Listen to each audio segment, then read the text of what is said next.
본문은 느헤미야서 11장 1절, 2절과 17절 상반절입니다.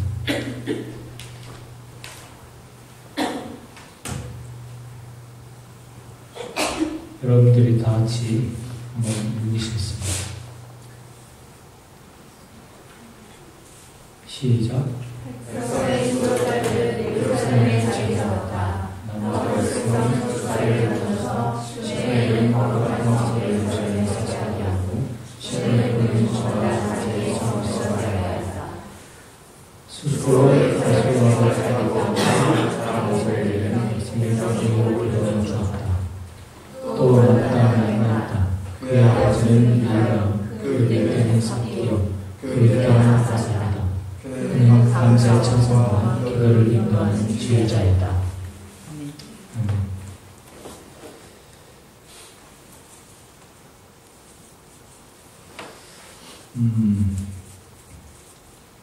우리는 지금 느헤미야를 읽고 있죠. 느헤미야의 인도하에 성벽 재건을 52일 만인 6달째 되는 그 날은 25일에 다 마칩니다. 성전도 약 14년 전에 완성을 했고 이제 성벽까지 갖췄으니 예루살렘은 말 그대로 평화의 도시가 되기 위한 외적인 준비가 어느 정도는 뼈대를 갖췄다고 볼 수 있습니다. 그런데 7장 4절에 보면 성읍은 크고 넓으나 인구가 얼마 안 되고 제대로 지은 집이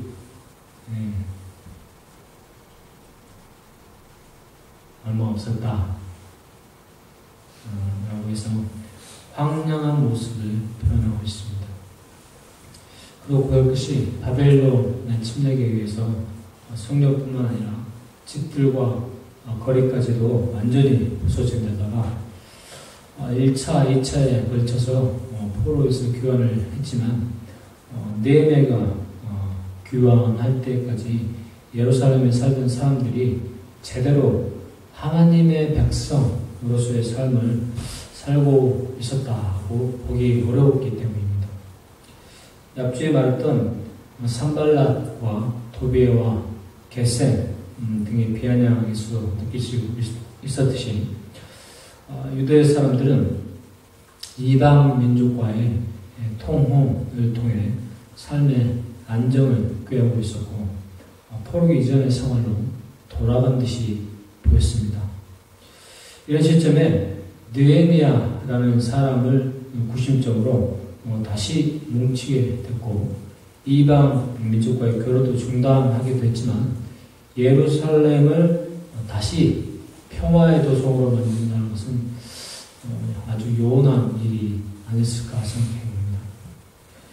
모든 일을 인력에만 의존해야 하는 그런 데 스스로 자원해서 그곳에 머무른다 라고 하는 것은 힘든 노동에 대한 두려움을 이겨내만 하는 일이기에 사실 엄청난 용기가 필요했을 겁니다.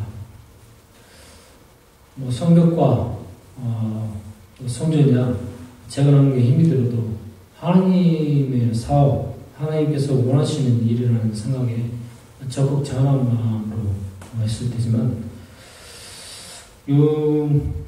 사람 사는 집과 거리를 세운다는 것은 육체적 강도에 있어서 전혀 다른 느낌으로 다가오는 일이죠.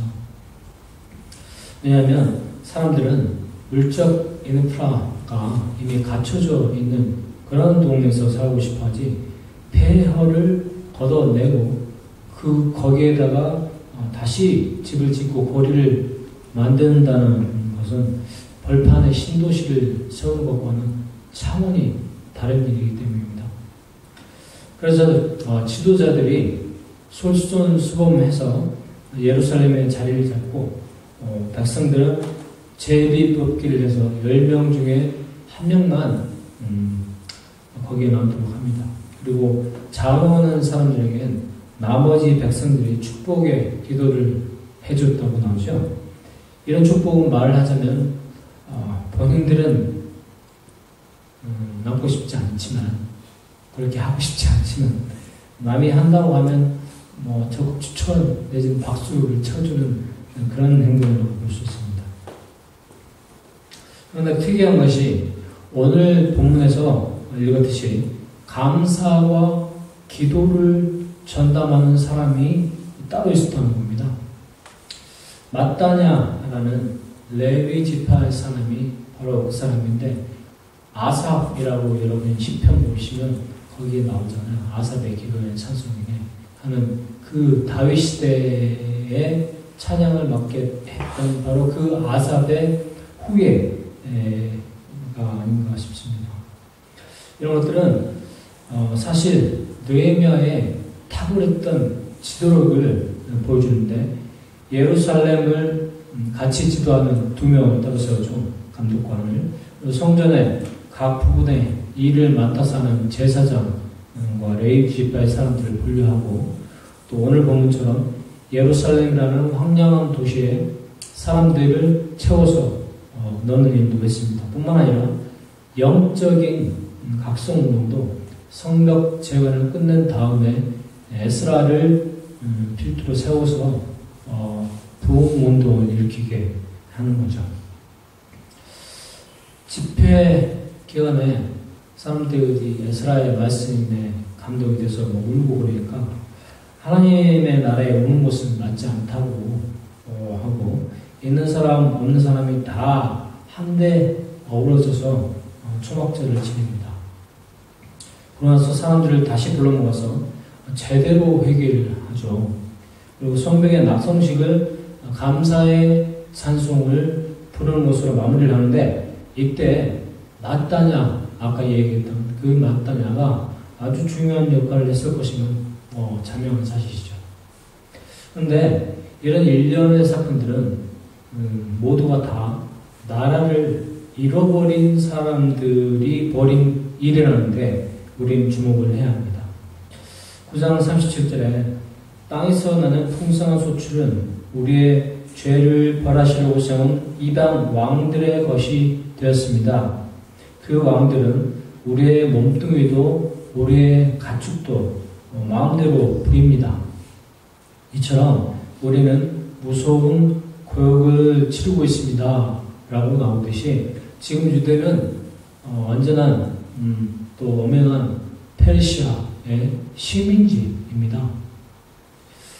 그런 상황에서도 백성들을 다독여서 감사의 찬송과 기도가 저절로 나오도록 했고, 또 하나님께서 기뻐하셨고 백성들이 기뻐하도록 허락하셨다라는 것은 하나님의 일을 계획하고 섭리해 가시는 과정의 결과를 언뜻 우리에게 보여주는 것 같습니다.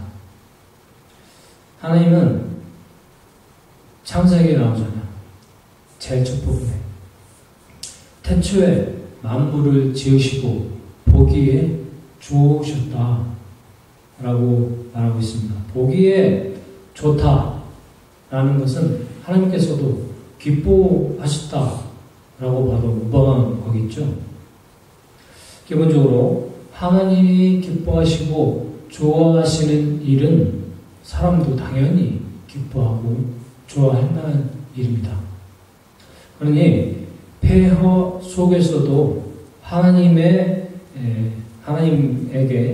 감사의 찬송을 드리고 마음속에서부터 나오는 기쁨을 아이들과 여자들까지도 같이 누렸다라고 나오는 것이죠. 이렇게 보면 감사는 조건에 따라서 하는 것이 아닌 것 같습니다. 원하는 대학에 합격한다거나 비자가 수속이 잘 돼서 합법적인 체류가 가능해졌다거나 아니면 좋은 직장에 들어서 감사하는 것은 신앙인이 아니더라도 사실 누구나 할 수 있는 일이잖아요. 앞서 말했던 것의 반대급부, 즉 가고 싶은 대학에 떨어지거나 아니면 뭐 비자가 잘 됐지 않았는데 거절이 갑자기 되거나 또는 좋은 직장에 합격할 줄 알았는데 불합격하거나 그렇게 해도 감사할 줄 알아야 하는 것이 참 신앙인의 모습 아닐까요? 왜냐하면 가고 싶은 대학에 떨어진 것은 뭔가 더 부족해서 본인이 더 노력을 하고 보완을 하라는 그런 의미일 테고 비자가 거절당하는 것은 분명히 거절당하는 이유가 있겠죠.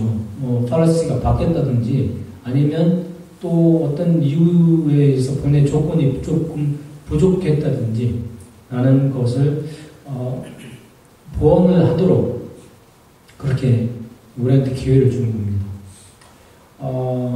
직장에 못 들어가는 것도 뭐 본인이 부족해서 못 들어갈 수도 있고 아니면 본인의 조건은 충분한데 그쪽 사장님의 취향이 좀 달라서 안 뽑은 걸 수도 있잖아요.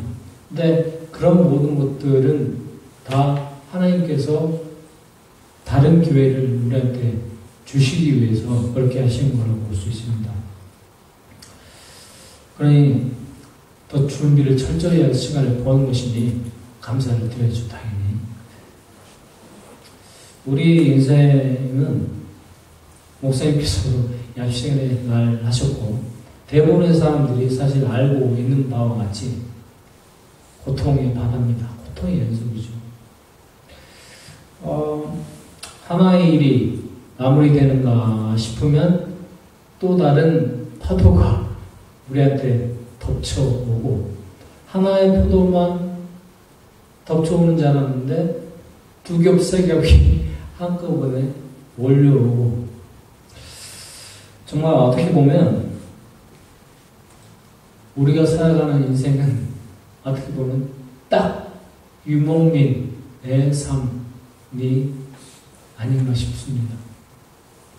항상 물과 목초지를 찾아서 떠나야 하는 그런 삶이 유목민의 삶이라면 물과 목초지로 표현되는 상징되는 그러한 우리의 삶의 조건들을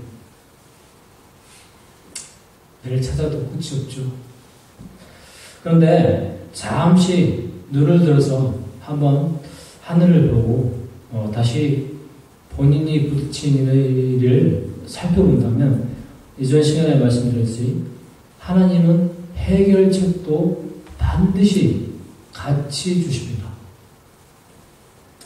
그러니 시각의 전환이 요구되는 거죠. 좋은 일은 좋아서 감사, 안 좋은 일은 그 안 좋게 된 일의 원인을 알게 하시니 감사. 모든 일을 이렇게 감사를 할 수 있는 조건이 되는 겁니다. 어떻게 생각하면 이 감사할 줄 아는 마음은 신앙인 중에서도 가장 성숙한 인격을 가진 사람들의 특성이 아닐까 싶습니다. 사람이 긍정적인 마음 자세를 갖는 것은 그 혹은 그녀의 삶에 아주 좋게 작용하는 거겠죠. 분명히 좋은 인생에 대한 태도입니다. 하지만 긍정적인 태도를 갖고 있다고 해서 다 삶에 대해서 감사할 줄 알게 되는 것은 아니죠. 바로 자기 삶에 대한 겸손한 성찰, 자기 삶에 대한 겸손한 성찰이 배어 있어야지만 감사를 드릴 줄 알게 되는 것입니다. 데살로니가 전서 5장 18절에 모든 일에 감사하십시오. 이것이 그리스도 예수 안에서 여러분에게 바라시는 하나님의 뜻입니다. 다시 한번 읽어주면 모든 일에 감사하십시오. 이것이 그리스도 예수 안에서 여러분에게 바라시는 하나님의 뜻입니다. 는 말씀을 바울 사도가 기록하고 있는 것도 위와 같은 맥락에서 하는 것일 겁니다. 이렇게 여러분의 일상에서 어려운 일이 있건 좋은 일이 있건 매사에 항상 감사할 줄 알게 되는 마음이 넘쳐서 폐허, 완전히 쓰러져 버린 그런 폐허 속에서도 감사를 드렸던 느헤미야의 기도와 찬송으로 그렇게 이어지기를 예수님 이름으로 축원드립니다. 기도하시겠습니다.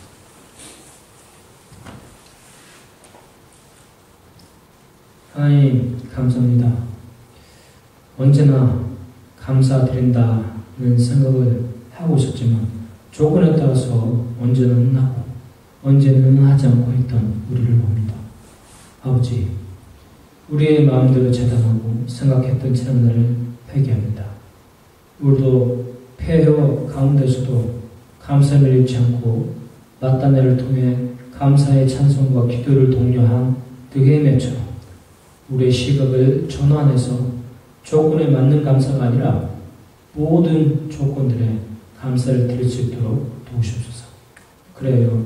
우리의 사는 삶이 더욱 진취적이고 아버지의 뜻에 맞아가며 아버지가 기뻐하는 삶 되도록 함께 하시옵소서. 예수님 이름으로 기도합니다.